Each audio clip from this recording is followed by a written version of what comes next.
Mengenal ular hijau buntut merah, ular berbisa yang sering muncul di pemukiman.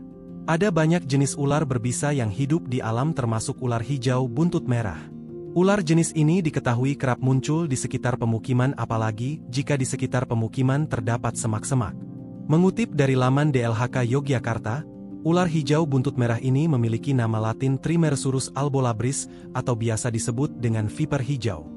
Reptil ini merupakan salah satu ular berbisa yang berbahaya. Trimeresurus albolabris memiliki banyak nama tergantung daerah seperti ular bangkai laut, orai bungka, orai Majapahit, Sunda, ula bangka laut, ula gadung luuk, Jawa, ula sanggit, Lombok, sawa tarihu, bima dompu, dan lain-lain.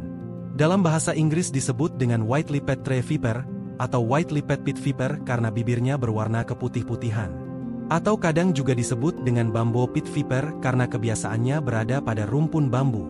Ular berbisa berbahaya. Ular hijau buntut merah termasuk ular yang agresif dan mudah menggigit. Ular ini penyumbang kasus gigitan ular terbanyak.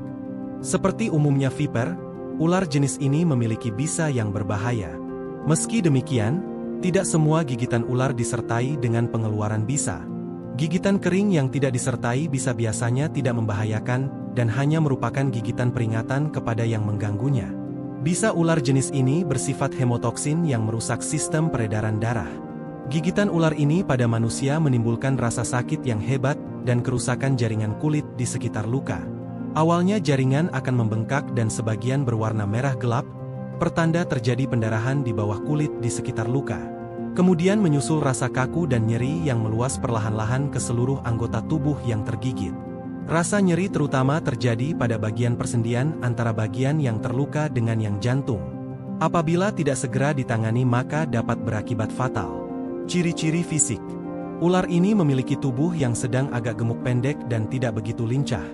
Kepala tampak jelas menonjol besar, seolah-olah seperti seekor kodok yang tertancap di atas leher yang mengecil. Memiliki lesung pipit, loreal pit, yang besar dan mencolok di belakang lubang hidung di depan mata. Sepasang taringnya besar dan panjang yang bisa dilipat, terdapat di bagian depan rahang atas, tertutup oleh selaput lendir mulut. Panjang ular jantan sekitar 60 cm. Sedangkan ular betina lebih panjang, sekitar 80 cm. Ekornya pendek kecil, panjangnya sekitar 10 hingga 13 cm, tetapi kuat memegang ranting yang ditempatinya, prehensile tail. Kepala dan tubuh bagian atas, dorsal, berwarna hijau, dengan bibir keputihan atau kekuningan, albolabris, albus, putih dan labrum, bibir. Terdapat warna belang-belang putih dan hitam pada kulit di bawah sisik pada tubuh bagian depan, yang baru tampak bila ular merasa terancam. Sisi bawah tubuh, ventral, kuning terang sampai kuning pucat atau kehijauan.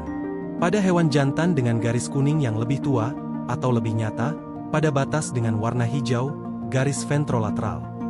Sisi atas ekor berwarna kemerahan, seperti memakai lipstik karena itu sering juga disebut ular hijau buntut merah.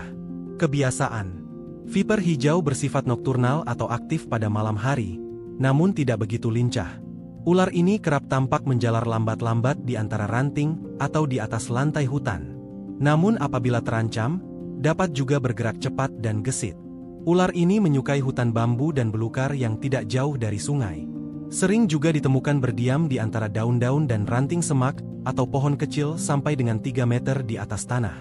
Tidak jarang pula ditemukan di kebun atau pekarangan dekat rumah.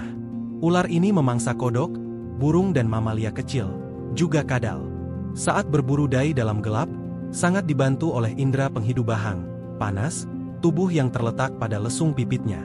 Pada siang hari, ular ini menjadi lembam dan tidur bergulung-gulung di cabang pohon, semak atau rimbunan ranting bambu. Sering juga ditemukan ular-ular kesiangan yang kemudian tidur sekenanya di dekat pemukiman orang, misalnya di tumpukan kayu atau di sudut-sudut para-para di belakang rumah.